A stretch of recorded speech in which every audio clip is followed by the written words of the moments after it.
CEB did research that the average B2B buying group is now 6 to 10 stakeholders, meaning if you're single threaded, you are not going to get this deal done. You have to go wide. These things are now table stakes. Hey, welcome to the Sales Squad Pod, the show that breaks down the skills sellers need to crush quota and advance their career. Hosted by Lisa, a top enterprise AE, Sarita, a frontline leader, and Donna, a former leader of leaders. We met in the sales trenches at Salesforce. We're moms. We've carried a bag for decades. We've gone to club, and we've got you. If you're ready to up-level your game and career, let's jump into it. Today, we're going to talk about one of the hardest things to do in sales, which is breathing life back into a cold account. And there's two angles that we want to discuss today. Number one, when you're trying to build a relationship from scratch. And number two, when you have a client that you had a relationship with, but they went dark. We are not going to talk about how to avoid a customer going dark in the first place.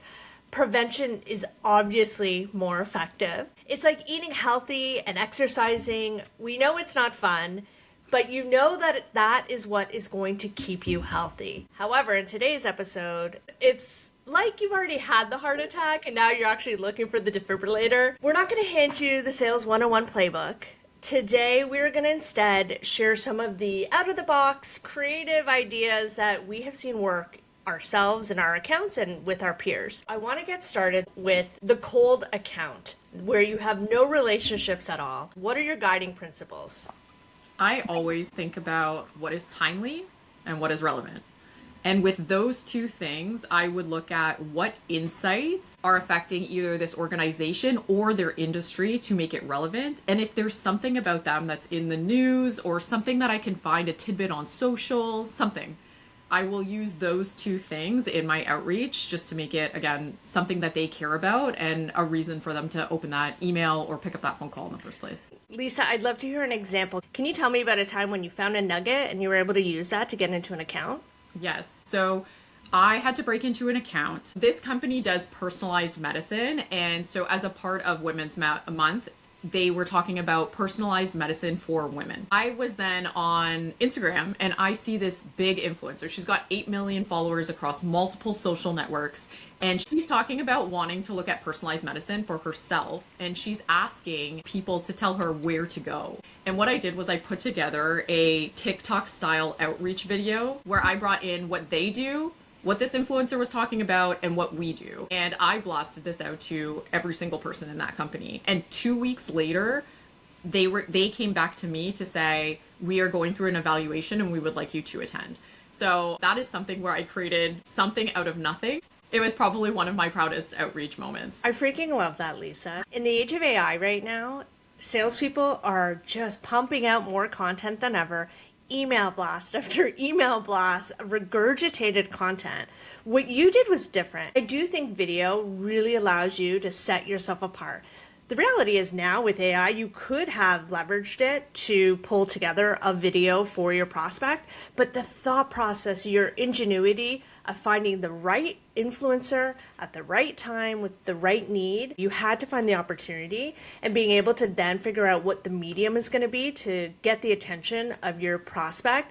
It's brilliant. Love it. This topic is front and center right now. As you said, Donna, everybody is trying to break into some sort of account in some capacity. And what I'm finding more and more is the real outreach that works is the ones that, like Lisa said, is relevant, but also is specific. Think about tying it maybe to a gap or a risk. That's what we're finding is people are actually responding more when we're able to do that. And then secondly, I would say, have you thought about leveraging internal champion before they're a champion? Consider finding somebody that you can maybe ask for insight, not a meeting, or maybe somebody that you can sanity check with them. Hey, am I off base here? I think your company is doing X, Y, and Z. Help me understand. The curiosity over the pitch is really what's going to help you break into an account. So I would say in a situation like this, any AE that's doing this today, think about putting together a multi-threaded point of view and think of that approach and use internal champions before they're even champions. I reached out to this guy one time and he sent me back like, thanks, I'm not interested. And I said, hey, can you help me out here and help me understand, like, what about this are you not interested in? And he said, well, we don't really do X. We do more so why. And I realized that the wording that I was using was just not speaking their language. And so I sent him a $20 Starbucks gift card that we have through our organization. And I said, I'm going to revise this. If you can give me more feedback on what I send to you, I got another $20 with your name on it. And he did it. And I mean, he made my pitch so much better. And in actuality, it was that guy that I spoke to before I made this TikTok style video that I sent out. And I'm so grateful. Like, that $40 was the best $40 I ever spent, because I got my biggest deal of the year from that deal. Bribery. Bribery works. I love it, Lisa. This is great. I think the reality for us as sellers is we are often trying the same thing over and over. It's not working. And until you get the feedback, you don't necessarily know what to change. That prospect gave you a gift, Lisa, to essentially give you a perspective that you just could not have had on your own. As sellers, we're always having to lead with insight, start with intel, be informed with our outreach, and don't just go in blind. We also need to essentially go wide throughout the organization, find multiple people to speak to. CEB did research that the average B2B buying group is now 6 to 10 stakeholders, meaning if you're single-threaded, you are not going to get this deal done. You have to go wide. These things are now table stakes. I want to talk about a couple of creative ideas that have worked for me in the past. Number one is social selling. The power of LinkedIn is not to be understated. According to LinkedIn's State of Sales, 78% of salespeople who are selling on social are outperforming their peers. And buyers are going to be more likely to engage with individuals who show up in their feed and comment on their posts, reshare their information. I've seen this myself as I've engaged more on LinkedIn for my own business, building my own brand.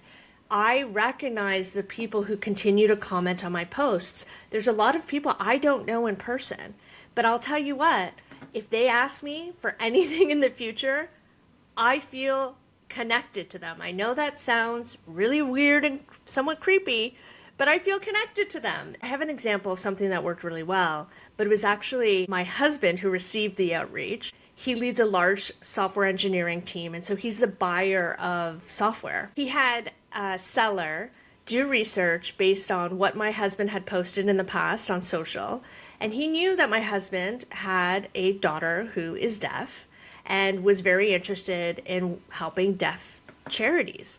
And what this person did was reach out and say, hey, I've made a $20 donation to Silent Voice, which is a charity that's important to us. Shout out, Silent Voice. And he said, I've made this $20 donation on your behalf. I would love 20 minutes of your time if you'd be open to it. Regardless, the charity's going to get the money. And you know what? My husband never responds to cold emails, ever. He's like the brick wall. But he responded to that because this person not only did research on who my husband is, but also what he cares about. A part of me tears up when you're saying that. Like, I was starting to feel emotional. What a thoughtful gesture. I just hope that it was a thoughtful gesture and not an unethical gesture. So I love that you use the term unethical, because none of us want to feel like that slimy salesperson. I think the key here was the salesperson said, I'm donating whether or not you talk to me or not. Regardless, the charity is going to get the money. Yes. That makes me feel a little bit better about it, but I get what you're saying. It is a fine line. We're pulling at people's heartstrings, doing what we can to get our 20 minutes. Yeah. We're being forced to be more creative in our outreach. But I just want to touch on one thing that you mentioned, Donna, before, where you said that when somebody comments or likes your posts on LinkedIn, that you feel more connected to them. It's almost like you feel indebted to them as well, because it is so vulnerable for anybody to put anything out on LinkedIn, that when you start to get those comments, those likes, when somebody says, you know, this really resonated with me, or keep going, I do feel indebted to these people, and I definitely would be more likely to take a meeting with them in the future. And that is sales motion that we are very much encouraged to do at our organization right now. One, we're in social, but two, because people really appreciate when you interact with them. And they say, like, a like is like getting a hug. If you want to get in contact with a lot of your prospects, you need to start adding them. You need to start following them. You need to know what they're interested in. You're right. LinkedIn is another channel, just like email, phone, Slack, texting, whatever. It's another channel. It's also a channel that I think is underutilized. LinkedIn allows you to send video and voice notes. Once again, going back to the power of selling as a human being instead of an AI robot. How do you differentiate yourself and how do you make sure that the prospect knows that you're actually a human? I think LinkedIn gives us a unique opportunity to do that. My BDR shows up in everybody's inboxes over and over and over again. And then what you have to do, Donna, for LinkedIn, if you want to send voice notes and you want to send video, you have to be connected to that person. So part of her job is connecting with a ton of people on LinkedIn. And so she sends emails, she never gets responses. It's a one-sided conversation. And then she goes into LinkedIn and she sends a video and says, hey, it's me. I've been in your inbox a couple of times. Just want to show you that I'm a real person. I'm here as a resource. And I'm going to continue to send you some insights that I'm hoping are pertinent to what you do. But if there's something that's not pertinent, please reach out. Let me know. I will continue to send you insights. So it's like saying, I'm okay with this one-sided conversation until you are ready, but I'm going to add value to that one-sided conversation until you are ready. She's leveraging LinkedIn in conjunction with all the other channels that we use. I think it needs to supplement, be part of the strategy, and it's a really valuable tool. Yeah, it's essentially a supplemental tool in addition to what you're doing. I will add in LinkedIn Sales Navigator. It allows you to do things like prompt you when somebody changes a job. It prompts you when they've done a post and they're liking a particular post. You're going to want to know what's happening. And what I love about Sales Navigator is it prompts for you. So as opposed to you searching for a needle in a haystack, it will give you the information in your inbox, right? My hot tip for LinkedIn Sales Nav was when I was at Salesforce and I had a prospect that did not have an installation of Salesforce, I would look for contacts who work at that current prospect, but who previously worked at a company that used Salesforce. And that was my first port of call, because these guys know the product and they understand the product. And so that's another way to think about past companies. The filtering capability in Sales Nav is so valuable, and I think we need to be leveraging it. The second thing that I've done in my career that it's a little bit out of the box is actually trying to get into the head of the client or the prospect. When I was at Amex, I was trying to get merchants to accept Amex as a form of payment. I had one client that was a computer manufacturer. I'm just going to pretend the name. Let's call them Dell computers. And they were currently accepting check from a retailer. Let's call them Best Buy. So Best Buy would buy the computers from Dell and then sell them. However, Best Buy did not have a great credit rating. So even though they're paying by check, they had 30 days to pay and they didn't always pay on time. And as you guys know, time is money. And there's a real cost to that. The prospect, Dell, was buying insurance to cover the potential default on Best Buy not paying their bill in time. I uncovered this by going really deep into understanding how that business operates, how Dell sells their computers to their potential retailers, and understanding the cost of insurance. And in fact, I pretended to be a merchant trying to sell to Best Buy.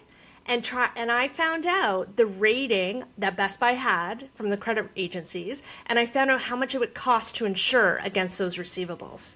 And with that data, knowing how much it would cost for every $1 million that Best Buy was buying, how much was it going to cost me to insure that I was going to get paid? And I leveraged that in my financial analysis. I went back to Dell and I said, you think it's free to accept check from Best Buy, but it's not, because you're actually paying X, Y, and Z in insurance and potential default.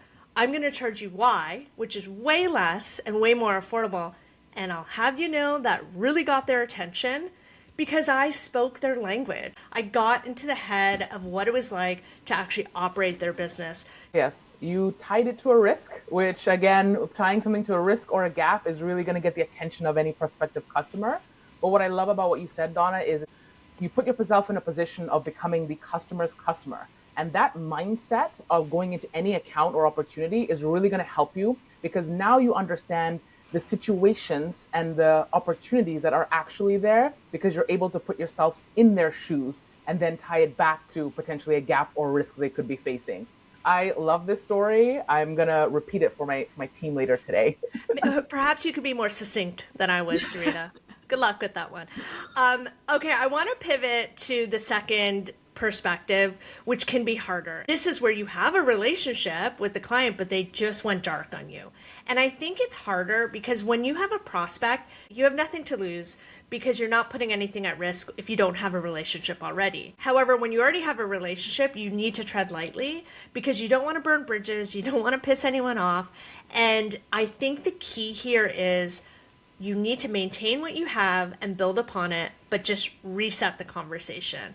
I've been in this situation more times than I care to admit. The one that stands out to me the most is we had like a multi-million-dollar deal on the line, and I would feel like I was in a toxic relationship with the person that I was dealing with because she would go dark all the time. What I learned over time was she generally went dark when she didn't have the answer. And I think this happens quite often. It's a lot of work, they don't know the process internally, and they don't know what to do. And so they get stuck. It's a lot of effort for them to come back to you to either say, hey, I don't know, which I've never had anybody say, I don't know. So they just don't answer. Or I'm working on it, or there's internal meetings, something along those lines. So once I had that in my head, that when someone goes dark, it's because they are waiting or they don't know. How can I provide information for them to help them with resources or determine like how to find out that answer? And so I start to have those one-sided conversations. Again, always trying to add value. And then there's a guy that was on my team who apparently he has like 100% hit rate on this. But he sends a message after being ghosted a couple of times with like a superhero meme in there, where it says, one of three things has happened here. One, you're no longer interested. Two, you're waiting on some form of information. Or three, you're moonlighting as a superhero who has no time to get back to me. And apparently it's like 100% hit rate. Like somebody always comes back like, oh, I'm so sorry. I'm still figuring it out. I'm working on my side. So I haven't tried that one yet. But typically I will do the strip line and just say like, hey, a couple things are happening here. One, like you're still waiting on answers on your side and you're struggling to get calendars. How can I take that off of your plate? I will be your EA. I will do the calendar. I will find the people and I will get the meeting. Or two, there's a gap in what you need. How can I help fill that? And how can I, again, take that off your plate? I love that approach because you're not just pestering them. Your goal is to be helpful. Yeah. Your goal is to add value and figure out a way, help me help you. That's all. I'm just trying to be of service to you. A key thing for me is you must separate your relationship from the transaction. This is a business a relationship and a business situation. Nothing is ever personal. So when you're going in and asking a question or sending that other email, make sure that polite persistence, as I like to call it, is about adding value, not just, hey, I'm just checking in. Hey, just bumping this to the top of your email. Those emails are not going to go anywhere. If they've been ignoring the last 5 emails like that, they certainly are going to ignore the 6th one.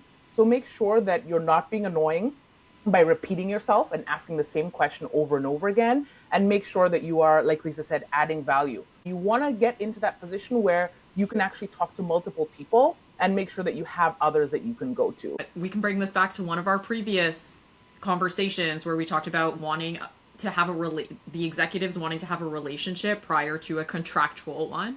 That will get things unstuck. And it will allow our executives to have that discussion. I always think, like, if not you, then who? If you're not working for me, then who am I going to reach out to? And to your point, Sarita, you have to be multi-threaded. I will generally get my executive to say, we've been working with so-and-so, and they've been doing an amazing job. And I believe that they're stuck in X. We're hoping that you can help us with Y. So always compliment who you are working with. Don't, like, throw them under the bus. But when you're multi-threaded, I think that's the best way to go around somebody and to maneuver without pissing them off.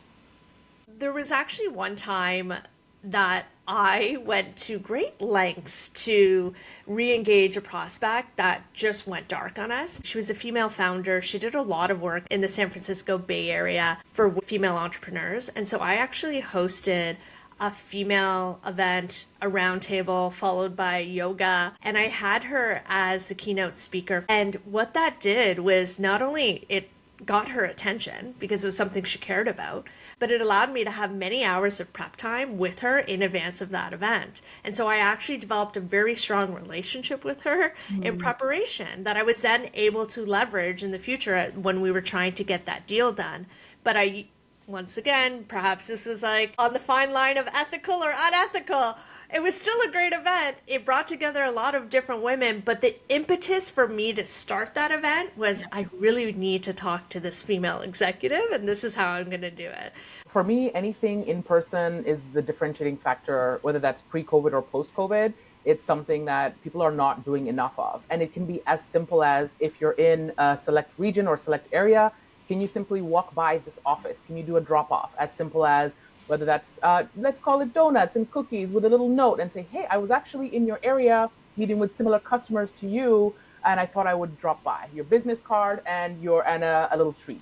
Very, very simple, but can have a significant impact because people also start to realize that you're a human being. Something one of my reps did back in California, she went and created books at Kinko's that were customized for each of these prospects. And she, in there, included case studies, information about the client, how that connected with what we were offering, and also an invitation to an event, a ticket to an actual event.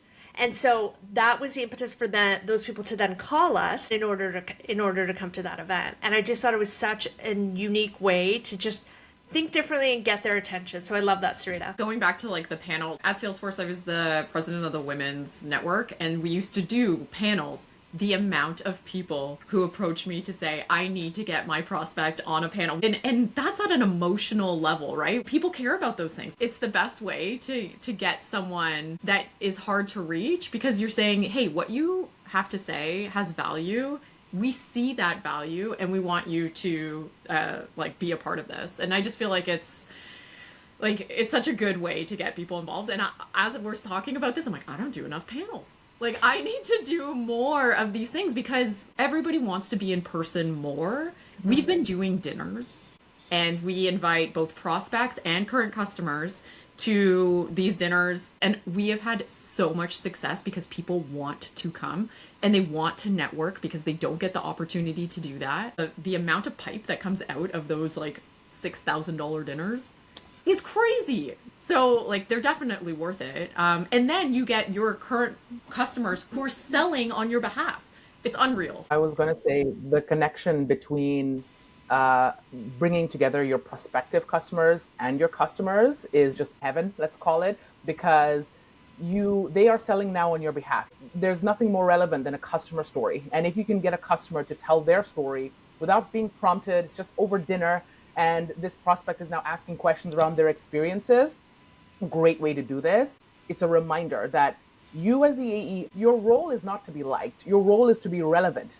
And that is the key thing. If you're able to rethink your mindset into, I'm here to be relevant to my prospects and my customers, then all your situations are going to pan out the right way because you're not just trying to be liked, you're trying to be relevant.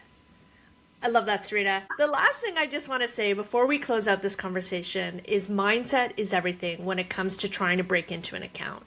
Most people, they'll follow up once, maybe twice, maybe even 3 times, but very few will continue the grind of continuing to try to nurture that account over time. And for larger accounts, it's very common to need 6 to 12 months of low pressure nurturing, just staying top of mind, being relevant. And that is time that we need to invest in our accounts. I'm curious, when do you know it is time to give up? Is there a time to give up? You never give up. There's never a time. and the reasoning is because contracts are going to come back up. People are going to leave. Someone is going to get promoted. And you just need to continue to push the pedal because motion is always happening. Unless there is, like, I would say for prospecting, there's never a time to give up. For a deal cycle, I think that's different. There could be a dead end. However, but for prospecting, no, you just keep going. Okay, so this conversation is for any seller who has ever felt stuck. Hello, all of us. And you touched on this earlier, Lisa. Silence isn't actually rejection, it's a signal. It's a signal that something is happening internally, and you just need to figure out what. And great sellers just understand this, and they understand that they need to continue to persevere. So today we talked about one of the hardest challenges in sales, which is creating momentum when you have none. And so whether you're breaking into a completely cold account or trying to re-engage someone who's gone silent, the principles are essentially the same. We talked about using timely insights and getting specific to the customer's world. Become a secret shopper, pretend to be your customer's customer, do whatever you need to do in order to develop a point of view. And we also talked about leveraging social. Show up as a human, not just an AI generated message, and find ways to add value, even if it's going to feel one-sided for a while.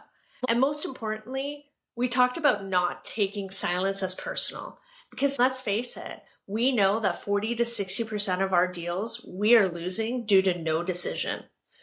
We aren't necessarily losing to competitors. We're losing because our clients are not ready to make that change. And we cannot take it personally. We just need to remain professionally persistent. I hope you took something away today. We'd love to hear from you. Let us know what you think about this episode. What are some tactics that you've used to re-engage prospects who've gone dark? Let us know in the comments. Thanks for joining us for another episode of the Sales Squad Pod. We're building a community of serious sellers and leaders who want to operate at the next level, and we're glad you're part of it. If you found value in today's conversation, we would love to hear from you. Send us questions you'd like us to tackle in future episodes, and whether you're listening on Apple or Spotify, be sure to hit like, follow, and subscribe so you don't miss an episode. You can also find us on Instagram and YouTube at Sales Squad Pod.